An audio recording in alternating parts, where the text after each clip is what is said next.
Hi everyone, स्वागत है आपका अपने इस यूट्यूब चैनल में। इस वीडियो में हम कवर करने वाले हैं केमिस्ट्री सब्जेक्ट्स के जो इम्पोर्टेंट टॉपिक है MSCET 2026 के लिए, उनको आज हम डिस्कस करने वाले हैं। इस वीडियो में आज हम कवर करने वाले हैं जो भी इम्पोर्टेंट टॉपिक्स रहेंगे 2026 MSCET के लिए, उनको आज हम डिस्कस करने वाले हैं।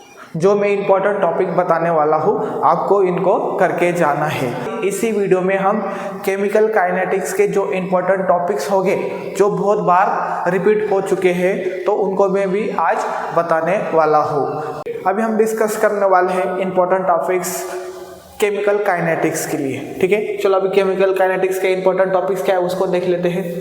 सबसे पहले इंपॉर्टेंट टॉपिक होता है आपका इंस्टेंटेनियस रेट और एवरेज रेट। आपको इंस्टेंटेनियस रेट कैसे निकालते हैं और एवरेज रेट क्या होता है उसको कैसे निकालते हैं, उसके बारे में पता होना चाहिए। ठीक है, सेकेंड है आपका केमिकल रिएक्शन। इस टाइप की रिएक्शन होती है, और रेट ऑफ फॉर्मेशन और रेट ऑफ कंजप्शन भी पूछते कई बार। ठीक है, इस टाइप की रिएक्शन दे देते हैं, जैसे हम एग्जांपल दे सकते हैं कि हाइड्रोजन और नाइट्रोजन कंबाइन होते हैं और 2 मोल्स ऑफ अमोनिया देते हैं। ठीक है, तो क्या पूछ लेते हो, हाइड्रोजन का जो कंजप्शन रेट है वो कितना होगा, या रेट ऑफ फॉर्मेशन कितना होगा अमोनिया का, उसके ऊपर भी पूछ लेते हैं। उस टाइप के क्वेश्चन कई बार पूछे जा चुके हैं। ठीक है, अभी होता है नेक्स्ट रेट लॉ।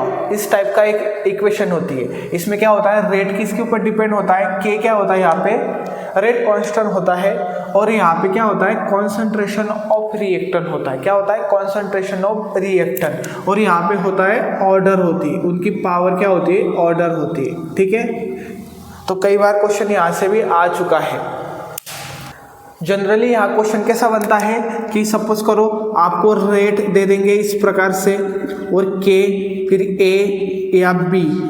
ठीक है, सपोज करो हमने इसको ऐसा लिख दिया, तो अभी यहाँ पे क्वेश्चन कैसा बनता है, अगर हम ए का कॉन्सेंट्रेशन डबल कर दें तो रेट के ऊपर क्या डिपेंड होगा, अगर हम बी का कॉन्सेंट्रेशन डबल कर दें और ए को कांस्टेंट कर दो तो रेट क्या होगा, या ए का कॉन्सेंट्रेशन आधा कर दे और बी को कांस्टेंट कर देंगे तो रेट ऑफ रिएक्शन क्या होगा।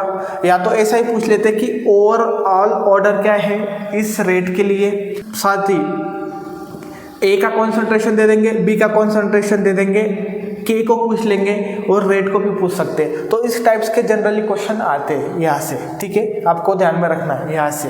अभी देखते हैं हम, rate depend on temperature, pressure, catalyst, concentration of reactant and product. तो इसमें कई बार पूछा जा चुका है कि जो रेट होता है किसी भी केमिकल रिएक्शन का, उसके ऊपर टेम्परेचर, प्रेशर, कैटलिस्ट और concentration of reactant and product का क्या इफेक्ट होता है। तो आपके इफेक्ट पता होना चाहिए, रेट के ऊपर टेम्परेचर, प्रेशर या कैटलिस्ट का क्या इफेक्ट होता है, और कॉन्सेंट्रेशन ऑफ रिएक्टेंट और प्रोडक्ट का क्या होता है। ठीक है, नेक्स्ट होता है आपका ऑर्डर ऑफ रिएक्शन इन्फॉर्मेशन। तो आपको जो ऑर्डर ऑफ रिएक्शन क्या होती है वो पता होना चाहिए। जैसे मैं आपको बताता हूँ कि ऑर्डर क्या होती है, एक्सपेरिमेंटल होती है या थ्योरेटिकल होती है, ये पता होना चाहिए।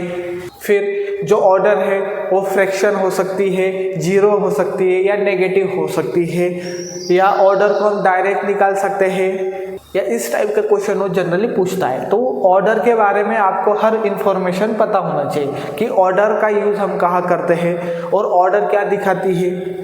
ठीक है, इसके बारे में आपको पता होना चाहिए। ठीक है, अभी नेक्स्ट होता है unit for zero first order reaction या सेकेंड ऑर्डर रिएक्शन। तो आपको यूनिट भी कई बार पूछा जा चुका है कि फर्स्ट ऑर्डर के लिए जो यूनिट होता है वो क्या होता है। तो आपको इतना ध्यान में रखना है, इसके लिए जो एक ट्रिक होती है हमेशा, कॉन्सेंट्रेशन 1 - n टाइम इनवर्स, इसकी मदद से आप यूनिट निकाल सकते हो। जीरो ऑर्डर, फर्स्ट ऑर्डर या सेकेंड ऑर्डर, किसी के लिए भी आप निकाल सकते हो। ठीक है, और यहाँ पे n का मतलब क्या होगा, अगर जीरो ऑर्डर के लिए चाहे तो n की वैल्यू 0 पुट करना है, और अगर फर्स्ट ऑर्डर के लिए चाहे तो n की वैल्यू 1, और सेकेंड ऑर्डर के लिए चाहे तो n की वैल्यू 2 पुट करना है। ठीक है, तो इस प्रकार से आप यूनिट निकाल सकते हो। अभी आता है order molecularity of elementary reaction. अगर आपकी रिएक्शन, आपको ऑर्डर और मोलिकुलरिटी के बारे में पता होना चाहिए, एलिमेंट्री रिएक्शन। और एलिमेंट्री रिएक्शन का मतलब क्या होता है? ऐसी केमिकल रिएक्शन जो एक ही स्टेप में कंप्लीट होती है उनको बोलते हैं हम एलिमेंट्री रिएक्शन।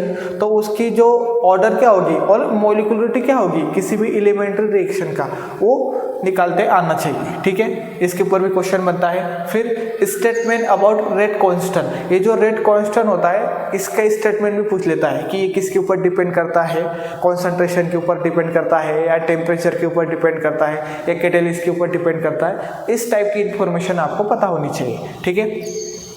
नेक्स्ट पूछेगा आपको integrated rate law for zero order first order, ठीक है। तो इंटीग्रेटेड रेट लॉ भी आपको पता होना चाहिए। फिर सूडो ऑर्डर रिएक्शन क्या होती है, सूडो ऑर्डर की मोलिकुलरिटी क्या होती है, सूडो ऑर्डर रिएक्शन किसको बोलते हैं, इसके ऊपर भी कई बार क्वेश्चन आ चुके हैं, ठीक है। और सूडो ऑर्डर जनरली किसको बोलते हैं? अगर कोई रिएक्टर एक एक्सेस क्वांटिटी में होता है तब वो सूडो ऑर्डर रिएक्शन होती है, ठीक है। और जो यूनिट होती है किसके लिए पूछा जाता है? जीरो ऑर्डर, फर्स्ट ऑर्डर और सेकेंड ऑर्डर। और वो क्या होता है? रेट कांस्टेंट का यूनिट होता है, ये ध्यान में रखना है आपको। यूनिट कितना होगा? वो रेट कांस्टेंट का यूनिट होता है वो आपका। फर्स्ट ऑर्डर हो सकता है, सेकेंड ऑर्डर हो सकता है या थर्ड ऑर्डर हो सकता है, ठीक है। तो नेक्स्ट होगा आपका जीरो ऑर्डर रिएक्शन और ग्राफ। तो जो जीरो ऑर्डर रिएक्शन होता है वो क्या होता है? AT = A0 - KT होता है। तो ये इसके बारे में पता होना चाहिए, ठीक है। फिर यहाँ से कई बार क्वेश्चन पूछते हैं कि हाफ लाइफ क्या होती है फिर जीरो ऑर्डर की। फिर यहाँ से वो ग्राफ भी पूछ सकता है कि y = mx + c।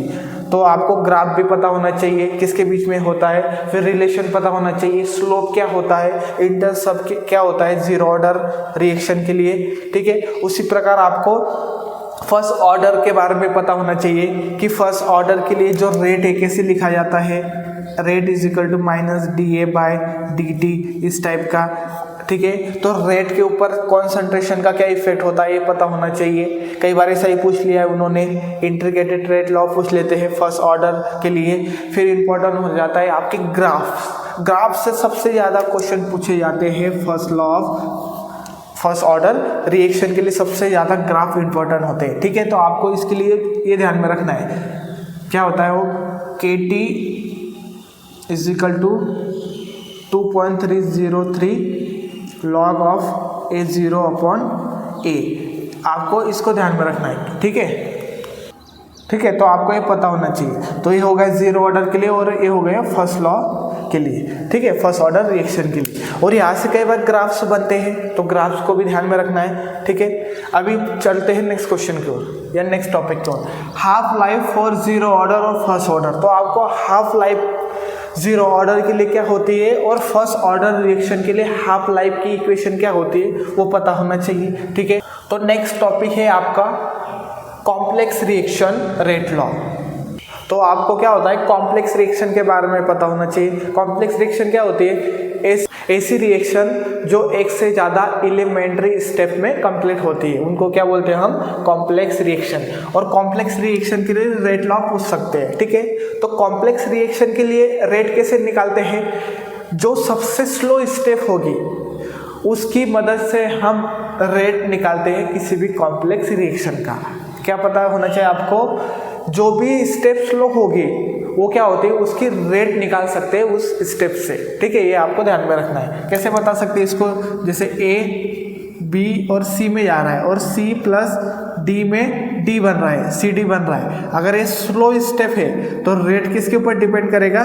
इसके ऊपर डिपेंड करेगा, C कॉन्सेंट्रेशन ऑफ C और कॉन्सेंट्रेशन ऑफ D और रेट। तो इस प्रकार से आप रेट बता सकते हो कॉम्प्लेक्स रिएक्शन के लिए, ठीक है। अभी नेक्स्ट है correct statement for zero first order और सेकेंड ऑर्डर। आपको जो स्टेटमेंट होते हैं फर्स्ट ऑर्डर का क्या होता है, सेकेंड ऑर्डर का क्या होता है, उसकी जो इन्फॉर्मेशन है सभी पता होना चाहिए। कि अगर हाफ लाइफ है, जैसे कि अगर हाफ लाइफ है, कॉन्सेंट्रेशन ऑफ रिएक्टेंट क्या होगा जीरो ऑर्डर के लिए।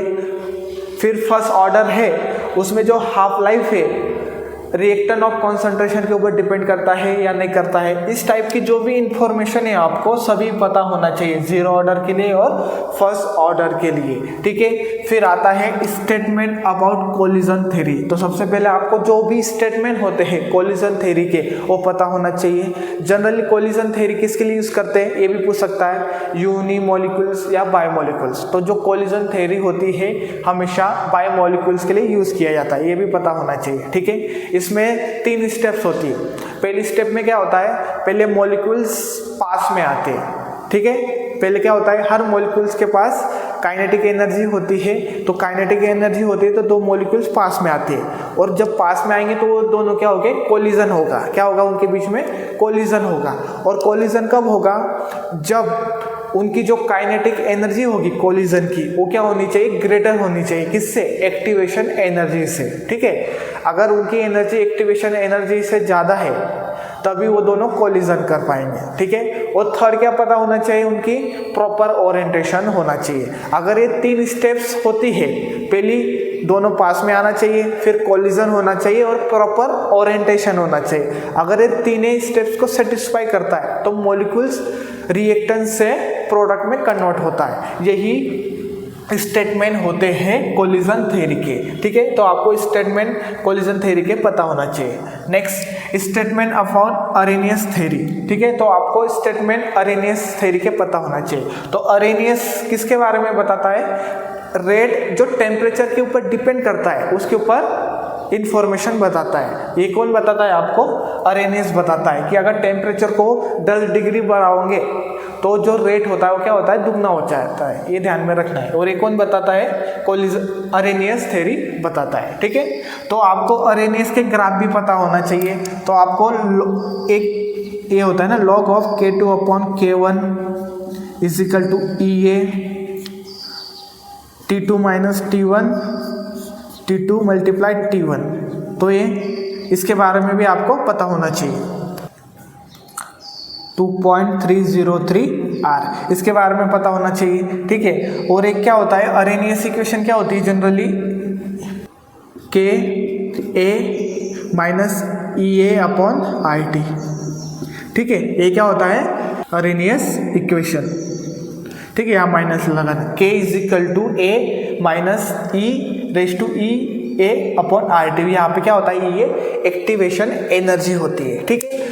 तो जनरली क्वेश्चन कहाँ से पूछता है, यहाँ से भी पूछता है कि अगर एक्टिवेशन बढ़ाओगे तो रेट कांस्टेंट के ऊपर क्या चेंजेस होगा, अगर टेम्परेचर को बढ़ाओगे तो K के ऊपर क्या डिपेंड होगा, अगर टेम्परेचर घटाओगे तो K के ऊपर क्या डिपेंड होगा, या एक्टिवेशन एनर्जी को बढ़ाओगे या कम करोगे तो रेट ऑफ रिएक्शन के ऊपर क्या इफेक्ट होता है, इसके ऊपर भी कई बार पूछा जा चुका है। फिर ए फ्रीक्वेंसी फैक्टर एक कांस्टेंट होता है, एक इसके ऊपर डिपेंड करता है, इसके बारे में भी पूछ लिया जाता है। तो आपको जो कोलिजन थ्योरी है और जो अरेनियस थ्योरी है, हर एक स्टेटमेंट को याद करना है या हमेशा ध्यान में रखना है, ठीक है। तो नेक्स्ट टॉपिक है आपका कैलकुलेट एक्टिवेशन एनर्जी। तो यहाँ से एक्टिवेशन एनर्जी आप कैलकुलेट कर सकते हो, या कभी कभी आपको ग्राफ जो होते हैं अरेनियस का ग्राफ स्लोप दे देंगे और इंटरसेप्ट पूछ सकते हैं, या इंटरसेप्ट दे देंगे या स्लोप पूछ सकते हैं। तो इस टाइप्स के क्वेश्चन आपके जनरली अरेनियस थ्योरी से बनते हैं, ठीक है। तो नेक्स्ट होता है आपका if T half given calculate time for. तो इसमें जनरली कैसे क्वेश्चन बनते हैं, अगर आपको हाफ लाइफ गिवन है और आपको पूछ ले कि कोई रिएक्शन 99.9% कंप्लीट हो गई है तो उसका टाइम कितना लगेगा, अगर कोई रिएक्शन 75% कंप्लीट हो चुकी है तो उसका जो टाइम होगा वो कितना होगा, उसके बारे में क्वेश्चन पूछते हैं। तो इस टाइप के क्वेश्चन ज़्यादातर बनते हैं, तो इसको भी ध्यान में रखना है। मैंने इस टॉपिक के ऊपर एक शॉर्ट वीडियो बनाया है, इसमें मैंने ट्रिक बताया है कि किस प्रकार से आप इसको निकाल सकते हो, तो आप उस वीडियो को शॉर्ट को ज़रूर देख सकते हो। अगर वहाँ से क्वेश्चन बनता है तो आप आसानी से इनके क्वेश्चन सॉल्व कर सकते हो, ठीक है। अभी बढ़ते हैं नेक्स्ट क्वेश्चन की ओर। First order calculate life of radioactive elements और एज ऑफ वुडन। देखो, तो फर्स्ट लॉ का यूज़ किया जाता है वुडन की एज निकालने के लिए, ठीक है। या जो रेडियोएक्टिव एलिमेंट्स होता है उसकी हाफ लाइफ कितनी है या वो कितना डिकम्पोज हो चुका है, उसकी लाइफ निकालने के लिए हम किसका यूज़ करते हैं, फर्स्ट ऑर्डर का यूज़ करते हैं जनरली। तो इसके ऊपर भी कई बार क्वेश्चन आ चुके हैं, तो इसको भी ध्यान में रखना है, ठीक है। फिर आता है आपका slope intercept of Arrhenius equation, चलो इसके तो डिस्कशन कर चुके हैं। फिर आता है कैटलिस्ट क्या होता है, इनहिबिटर क्या होता है और प्रमोटर होते हैं, तो इसको आपको ध्यान में रखना है। कैटलिस्ट क्या होता है, कैटलिस्ट क्या करता है, रेट के ऊपर क्या चेंजेस लाता है वो पता होना चाहिए। रेट कैटलिस्ट क्या करता है, एक्टिवेशन एनर्जी कम कर देता है, तो एक्टिवेशन एनर्जी कम होने के कारण रेट क्या होता है, बढ़ जाता है, ठीक है। तो अभी क्या होता है, इनहिबिटर क्या होता है, इनहिबिटर किसको बोलते हैं, इनहिबिटर क्या करते हैं, कैटलिस्ट को, ठीक है। तो जो इनहिबिटर है कैटलिस्ट को अच्छे से काम नहीं करने देते हैं, इसका काम होता है इनहिबिटर, जो रिएक्शन को इनहिबिट करता है या रेट को कम करता है। और प्रमोटर क्या होते हैं, प्रमोटर जो कैटलिस्ट की इफिशिएंसी को बढ़ाने का काम करते हैं, उसको क्या बोलते हैं, प्रमोटर, जो प्रमोट करता है, कैटलिस्ट को बोलता है तो अपना काम जल्दी से कर, इसके लिए इसको क्या बोलते हैं, प्रमोटर। और इनहिबिटर क्या करता है, और उसको रोकता है कैटलिस्ट को काम करने से, तो उसको क्या बोलते हैं हम, इनहिबिटर। तो इसकी इंफॉर्मेशन ध्यान में रखना है, ठीक है। और एक होता है आपका, इसके ऊपर क्वेश्चन आते हैं, और होता है एक क्वेश्चन कई बार पूछा जाता है, अगर दो हाफ लाइफ गिवन है तो आपको क्या कई बार रेशियो पूछ लिया जाता है रेट कांस्टेंट के बारे में, ठीक है। तो यहाँ से भी क्वेश्चन बनता है, अगर दो हाफ लाइफ गिवन है तो जो रेट कांस्टेंट होगा, दो रेट कांस्टेंट होते हैं, एक का दिया रहेगा और दूसरे का पूछ लेंगे और दो हाफ लाइफ आपको दे देंगे, या कभी कभी रेट कांस्टेंट दो दे देंगे और एक हाफ लाइफ गिवन होगी और एक दूसरे की पर्टिकुलर हाफ लाइफ निकालनी होगी, तो यहाँ से भी क्वेश्चन बनता है, ठीक है। तो ये हो गए आपके केमिकल काइनेटिक्स के इंपॉर्टेंट टॉपिक्स। एमएससीईटी के लिए अगर आप इन टॉपिक्स को पूरा कंप्लीट करके जाते हो तो केमिकल काइनेटिक्स से आपका एक भी क्वेश्चन गलत नहीं होगा, ठीक है। यहाँ से आप पूरे क्वेश्चन सॉल्व कर सकते हो और पूरे नंबर ला सकते हो। तो आपको पूरे टॉपिक्स को अच्छे से करना है। अगर आपको ये वीडियो अच्छा लगा हो तो लाइक या शेयर जरूर कीजिए।